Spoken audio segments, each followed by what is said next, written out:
With team of the season around the corner, I'm going to show you how you can increase your win rate. These are top tips every single year that guarantee you at least one or two extra wins that can really make a difference in rewards and, of course, an increase in performance. Now, the first thing I want to talk about is why have I not released the tactics videos that I upload the weekly tactics for about 2 weeks now? It was deliberate. You know why? I kind of lost myself from some views here, but I deliberately did this because I wanted you to go back to what you're used to. So for the past 1 or 2 weeks, I wanted you to use what you're used to. Now, this is just a random setup. Just ignore this setup that you're seeing here. This is just on my content creator account where I test things out. But I've deliberately done this so you know what tactics you feel comfortable with. I'm going to suggest you tactics, but at the end of the day, use the tactic that you feel most comfortable with. The only thing I would say is whatever tactical layout you do have, you should at least have some variation of a 4-2-1-3 in it, because let's be realistic, it is the best formation for the counter-attack style. It's the best overall formation inside the game. That's both the attacking stance and the defensive stance as well. And then what I would say is have either a 4-4-2 or 4-2-4 for a pressing tactic. You can fill the rest with a 4-1-2-1-2. You can use a 4-2-2-2. You can use a 4-2-3-1, 4-2-3-1 second variation, whatever works for you. It's kind of like when you go into a car, you and your brother may have a different seat position. You might have long legs. He might have short legs. Do what works for you now. Forget what anyone else is suggesting tactics-wise. I'm still going to release what tactics I'm using for the best of the Premier League. That's coming out next week. But use what works for you. As long as you have a 4-2-1-3 and a 4-2-4. Now, the next thing is spreading out your games. This is, I'll tell you, statistically speaking, the biggest thing I see year in, year out, right, is spreading your games out, okay?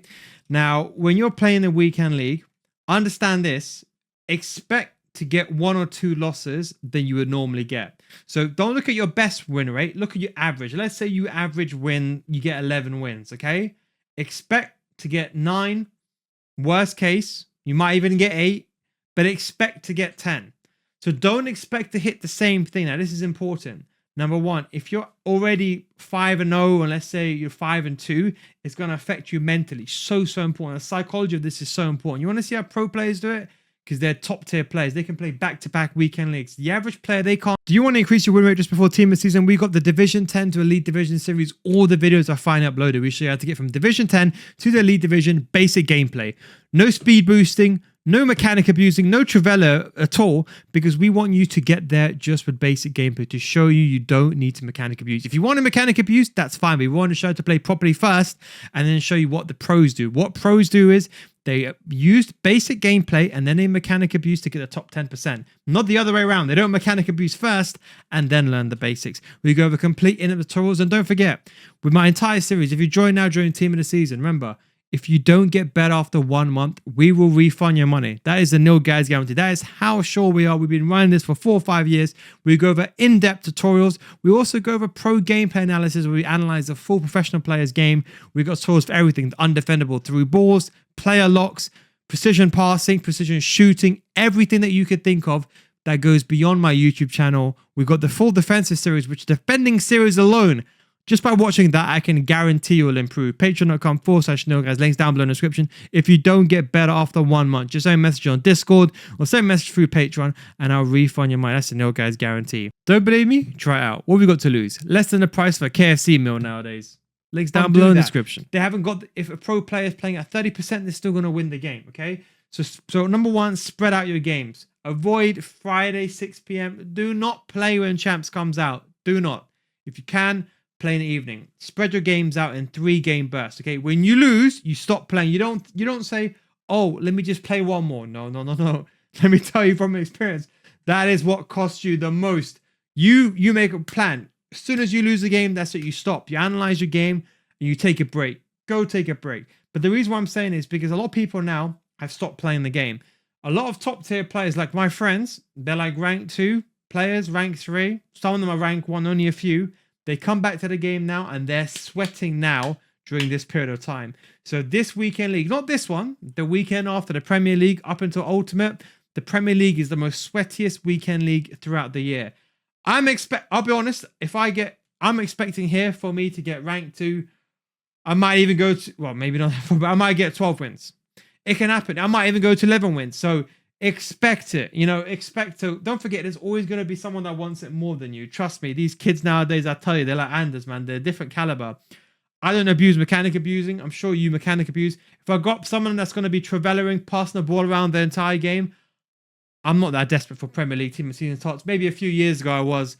I'm not that desperate, but there's going to be someone out there that's going to be passing the ball around the entire game. You're going to get frustrated. Remember that.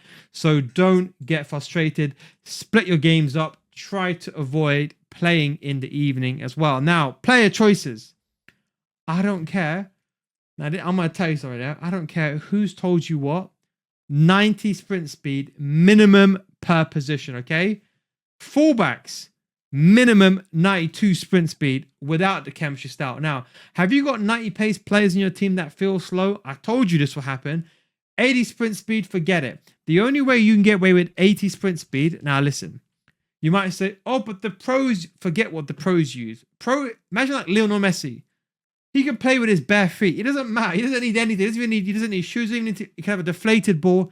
He's still going to destroy you. You need the best instruments that you have available. You need the best of the best. Imagine it's like going into Formula One race. You don't know what you're doing in the first place. You need like a 10-second car already that's already faster than everyone else's. So if you make a mistake, if you don't make a mistake, should I say, it's fine to use a player that's got 88 sprint speed, 86, because you know your positioning is 10-10. If you're watching this video, your positioning is probably not going to be 10-10. The higher sprint speed you have, the better you can recover. I don't care what anyone else tells you otherwise. 90 sprint speed minimum. I was using 90 sprint speed minimum last 2-3 weeks. I was using 88 sprint speed minimum in March. Okay, so in terms of attackers, I'm going to be honest. Let's be real. Think about you. If you're on the top tier divisions now, I would say Division 3 to Elite Division. Trust me, you know this.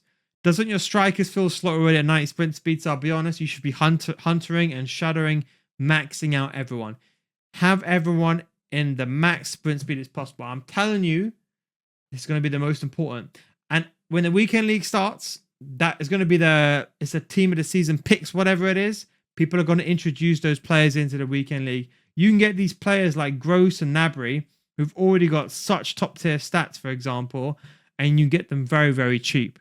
Okay, so expect everyone to have 90 sprint speed. Remember, if your opponent's striker has 90 sprint speed, remember, they're going to be running first when they trigger a run. You have to then react thereafter. So you automatically need a faster defender than your opponent's strikers.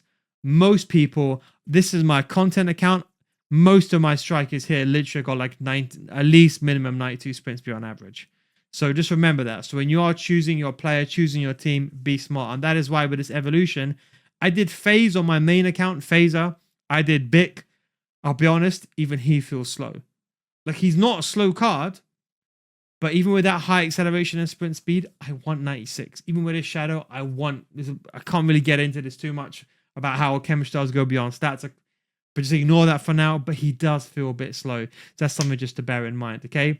Now, subs, okay? Super subs. You could get people cheap, okay? If you've got some cards, ideally high sprint speed, someone like this Havertz card would be a perfect sub. 98 sprint speed. Don't forget, when you sub them on, they get no chemistry. You see player chemistry just there above the stats, you see 0. They don't get the chemistry. So you need people that got naturally good sprint speed, naturally good finishing as well, I'd say, especially for wingers. Have 5 subs, okay? This is what I would recommend, okay? So I would say have 2 center mids, 2 players that can play center mids.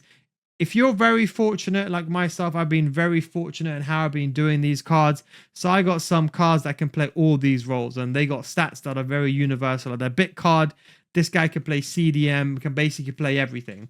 So if you've got those universal cards, better. If you don't have it, you're going to have to make those changes, okay? I would personally recommend 2 center mids, at least 1 player that can play center, or ideally center mid. Okay, we'll say 1 center mid, 1 striker, 2 wingers. So I would say a right wing and a left wing. Let's just say, typically speaking, you're playing, let's say a 4-2-1-3, right wing and the left wing. And then I would say a center back. And I would say try to find another player, try to find your center back that can play left back as well, or right back. High pace here is important. Someone like Bombito, you probably have him in your club. And then try to get another center mid. That is what I would say would be your minimums. On your sub bench, you can have many players. So I've not got the correct. This is my content account. I'm just testing stuff out. But I have. So I would normally have here someone like Bombito here, 91. Not Dembele. 99, 96 sprint speed, good defense awareness. He's going in. I would have normally 2 wingers and normally 2 strikers. 2 wingers, 2 strikers. I'm going to a 4-4-2. I would have 2 center mids here. So I've got, for example, Havertz. They can play center mid and striker. And if you can, maybe another one of these players like Kunde, he can play, for example, right back. The 2 fullbacks are also important if you like to use pace in behind. But also if you get a red card. And for your center mids, be careful. You might need CDM subs as well. So I've got this guy. He doesn't actually start another card. This is why I've gone for these universal cards. Although this is my content creator account. But anyway. But look at this guy. 99 sprint speed. The guy hasn't got any links. But I can sub him on. And he's an absolute go. All these cards are free, by the way. If you literally listen to my videos, I told you to wait to do these evolutions. You would have got some of these insane cards. But look, the point I'm trying to say is, look, these small differences, they're going to make a big difference. When it comes to Weekend League, I don't think I want to play it on 2 accounts now. I'm probably going to play it just on 1. But when you're playing the Weekend League, these small things make a big difference. If you're in this point in Division 2, this is the checkpoint. Of course, I'm in the Elite Division, my main account, before anyone asks. This is the perfect point to go into your Weekend League. So before you go into your Weekend League, play a few practice games. If you lose, who cares? In Division, what I do in here, I just normally test tactics out, test players out, whatever I want to do. If I lose a game, I don't care. There's a checkpoint there. So if you have played wherever you are in Rivals, if you're not in the Elite Division, if you are in the Elite Division, even kind of a bit better because you can go into your practice game straight away. But I would say definitely, most definitely have that sorted. So that way you can play a practice game before you go into the Weekend League. Always do that. If you can, what I'd recommend, if you are splitting your games up, let's say you're playing, there's 15 games in total. Let's say you're playing 3. Let's just say, as an example, I know it's beyond, but let's just split up like this. What you do is you play 1 game before your 3-game bunch, 1 practice game, 1 game on Rivals, and that way you're kind of ready before you go into the game. Have your team set up, have your tactics set up. Do not change your tactic on the day, okay? You're going to see a video from me on Friday and Saturday. I don't care what I upload. To understand it from a tactical perspective, see what I explain. See, for example, like this unique tactic, attack down one side to get every single player unmarked. Got a video on this on my channel. I'm not joking. It's maybe possibly the best tactic I've created this year. I understand how to use it properly. You'll know what I'm talking about. You basically guarantee attacking chance if you struggle to attack here. But have your tactics ready. Don't change something on the day. Don't look at another content creator and be like, oh, this pro's using this. I'm seeing he's playing amazing. Don't copy what he's doing. Go with what you're used to.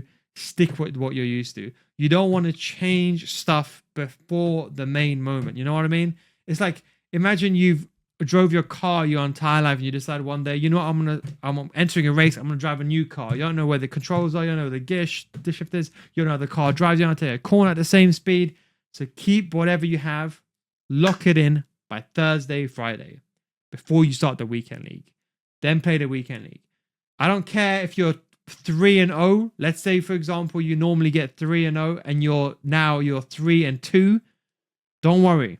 Your ELO will make up for it. So if you start the game, remember this is important because this is gonna happen to you. You might be 3-4 or 4-0. 4-0. Let's say you're 4-1, and you've never been 4-2, and you get 4-2. Don't panic. Stick with what you have. Your ELO will make up for it. I promise you. You'll probably do better staying with the same tactics you've been using, the one that you're used to, one that you're good at. It's going to be a tougher Weekend League, but prepared now. This Weekend League is going to be tough. The weekend after, that's sweaty. That's if you're like a rank 3 player, expect to maybe even get rank 4, maybe rank 5. That's when things get tough. But stay tuned for that one. Anyway, thanks for watching. Take it easy. Hopefully I'll still win tonight. If we don't, you might not see me for a week's time. Thanks for watching. Take it easy. And I'll catch you next time. Peace out.